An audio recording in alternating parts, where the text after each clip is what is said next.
After the presentation to the Israelite leaders, Moses and Aaron went to see Pharaoh. They told Pharaoh, "This is what the Lord, the God of Israel, says. Let my people go, for they must go out into the wilderness to hold a religious festival in my honor." Pharaoh retorted, "Is that so? And who is the Lord that I should listen to him and let Israel go? I don't know the Lord, and I will not let Israel go." Aaron and Moses persisted. "The God of the Hebrews has met with us," they declared. "Let us take a 3-day trip into the wilderness so that we can offer sacrifices to the Lord our God. If we don't, we will surely die by disease or by the sword." Pharaoh then shouted, "Who do you think you are, distracting the people from their tasks? Get back to work! Look, there are many people here in Egypt, and you are stopping them from doing their work." Pharaoh then sent this order to the slave drivers and foremen that same day. "Do not supply the people with any more straw for making bricks. Let them get it themselves, but don't reduce their production quotas by a single brick. They obviously don't have enough to do. If they did, they wouldn't be talking about going into the wilderness to offer sacrifices to their God. Load them down with more work. Make them sweat. This will teach them to listen to those liars." The slave drivers and foremen then informed the people, "Pharaoh has ordered us to not provide any more straw for you. Go out and get straw yourselves. Find it wherever you can, but you must still continue to produce just as much bricks as before." The people then scattered throughout the land searching for straw. The slave drivers were brutal. "Meet your daily quota of bricks just as you did before," they had demanded. They then whipped the Israelite foremen that were in charge of the work crews. They then demanded, "Why have you not met your daily quotas neither yesterday or today?" The Israelite foreman then went to plead with Pharaoh. "Please, don't treat us like this.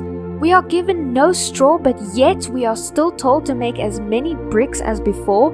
We are beaten for something that isn't our fault. It is the fault of your slave drivers for giving such unreasonable demands."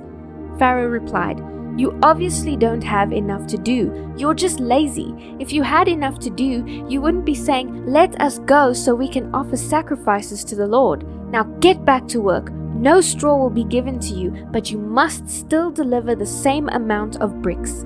The Israelite foremen could see that they were in serious trouble. As they left Pharaoh's court, they met Moses and Aaron outside as they were waiting for them. The foreman then said to them, "May the Lord judge you for getting us into this terrible situation. You have given them reason to kill us." Moses then went back to the Lord and protested, "Why have you mistreated your own people like this, Lord? Why did you send me? Since I gave Pharaoh your message, he has been even more brutal to your people. You have not even begun to rescue them." The Lord then said to Moses, "Now you will see what I will do to Pharaoh. When he feels my powerful hand upon him, he will let the people go. In fact, he will be so anxious to get rid of them, he will force them to leave his land. I am the Lord. I appeared to Abraham, Isaac, and Jacob as God Almighty, though I did not reveal my name, the Lord, to them. And I entered into a solid covenant with them. Under its terms I swore to give them the land of Canaan, where they were living. You can be sure I have heard the groans of the people of Israel, who are now slaves to the Egyptians. I have remembered my covenant with them. Therefore say to the Israelites, I am the Lord. I will free you from your slavery in Egypt. I will bring you into the land I swore to give to Abraham, Isaac, and Jacob. It will be your very own property. I am the Lord." Moses went and told the people what the Lord had said, but they wouldn't listen anymore.